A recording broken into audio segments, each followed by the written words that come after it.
The Reclaiming Canada conference is only 2 weeks away in beautiful Victoria, British Columbia. We knew there was going to be some pushback on this conference that's dedicated to misinformation in media, but weren't sure that it was going to be quite this ironic.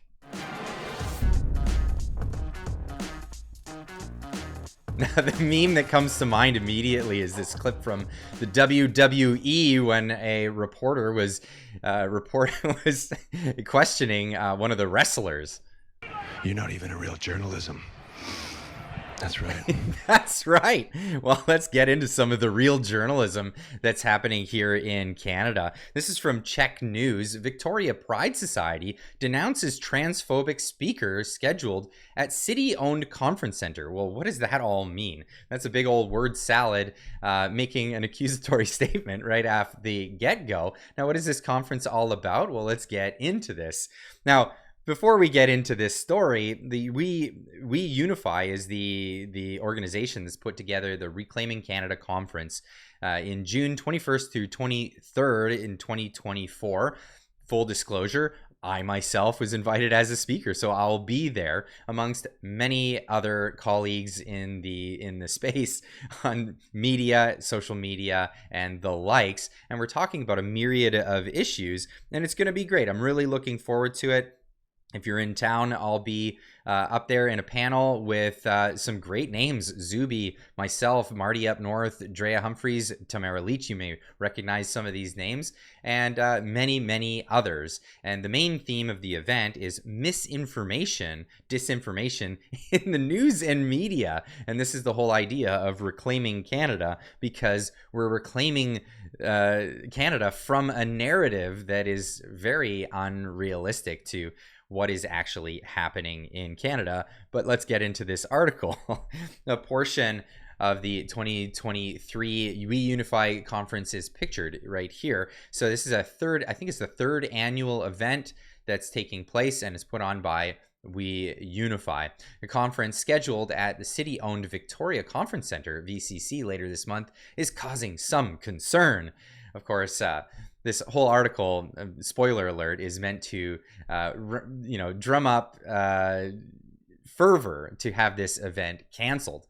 2 weeks from now, a group calling themselves We Unify Canada. I don't know. See, this is some of the verbiage. A group called We Unify. I don't know why they say we calling themselves. This is kind of like this so-called, when the Freedom Convoy was happening, so-called Freedom Convoy, as if to discredit the words even that they use, is putting together 17 speakers over 3 days. I think there's going to be more announced as well that will be a part of this event. It's actually quite exciting.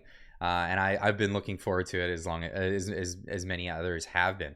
The groups say they will confront disinformation, censorship, and the alleged erosion of liberties in Canada in an event promises to reclaim Canada. And this article is all about slandering those people and giving a different idea of what's actually happening at this event.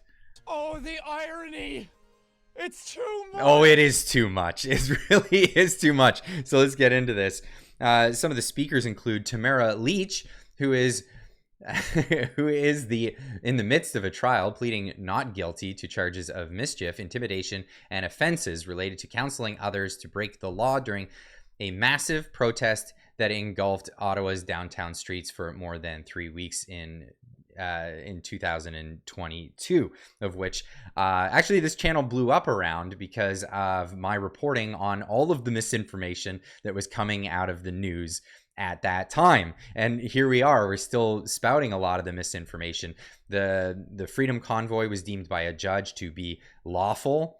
Of course, the Emergencies Act was declared by the Prime Minister and his cabinet. That was also deemed to be unlawful by a court judge when scrutinizing it. And again, here we are, just making claims. And of course, yes, Tamara is facing these charges, to which they've been drawn out. And it looks like it really isn't looking good for the state and in their prosecution of her and Chris Barber in that case. They're being tried together.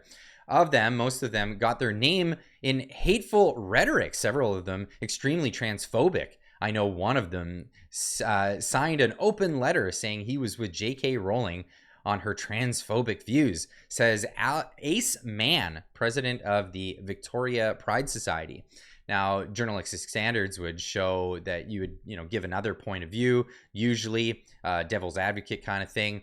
No, none of that in here. So it's just a blanket statement slandering some of these individuals in this article.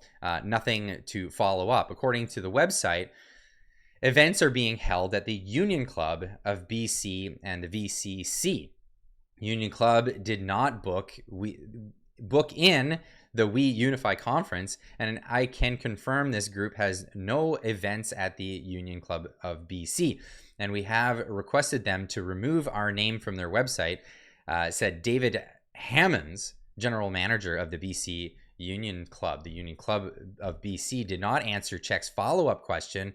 Mann thinks We Unify is using a third party to make the reservations for them. Now, that would sound like a conspiracy theory and is completely unsubstantiated, but making statements in this article nonetheless. Now, the union, I'm going to get into this because this statement is brought up a bunch in this article. Did not answer questions to follow-ups, did not answer questions to these things.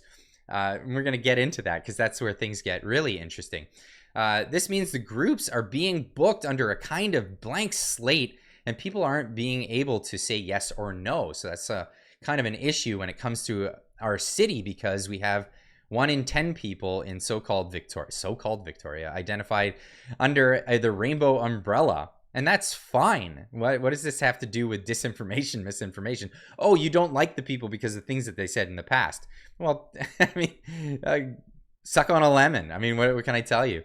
And we have most trans and gender diverse people per capita in this city, said Mann. And this city of Victoria is usually a huge ally, at least so they're saying, and they usually walk the walk. Now, what's walking the walk mean in this? Well, I don't know. You can draw your own conclusions on that. In a statement to Check News, the city of Victoria said says as a public facility, the VCC is available to everyone. What do you know? The government of Victoria and that the place, the venue, is remaining neutral, which is actually their role in this whole thing. The city's actions are subject to the Charter of Rights and Freedoms, and there is a right to freedom of expression in public places. Any government decision to restrict or limit the opportunity for such expression is subject to compliance with the Charter, said spokesperson Colleen Mycroft. So standing up for the Charter of Rights and Freedoms and people's ability to come out and speak freely. Now, this isn't being upheld.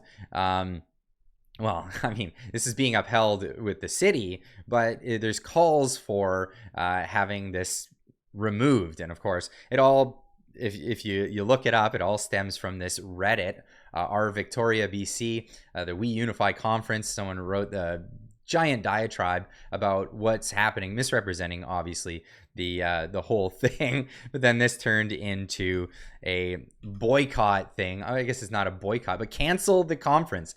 Actual cancel culture showing their cards in this one. Urgent, add your voice to the letter writing campaign. Now getting into this, talking about now 4 individuals on this. Of course, Lauren Southern, Rebel News reporter Drea Humphrey, John Carpe, Laura Chen, and a 5th one, Zuby, they're adding to this one.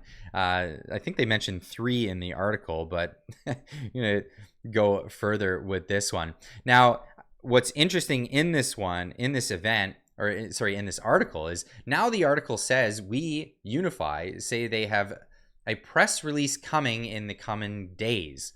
Now, this is interesting because when I read this yesterday, and what sparked me to talk about this entirely was that, and here's an archived version. This is why the archives are so great, because you can go back and you can check it out. It says, We Unify also did not respond to our requests. And this was what prompted me to say, hey, if a journalist wants to talk about this, and wants to report on this. Why would you not respond? So I reached out to Reunify myself and said, why wouldn't you respond? Or did you respond? Or is this a lie? I no idea. Let me know in a response. Now they reached out to me. Reunify did respond to me saying, Dear Clyde, thank you for your inquiry. Reunify responded to Check News the same day they reached out to us, which is counter to what they were reporting.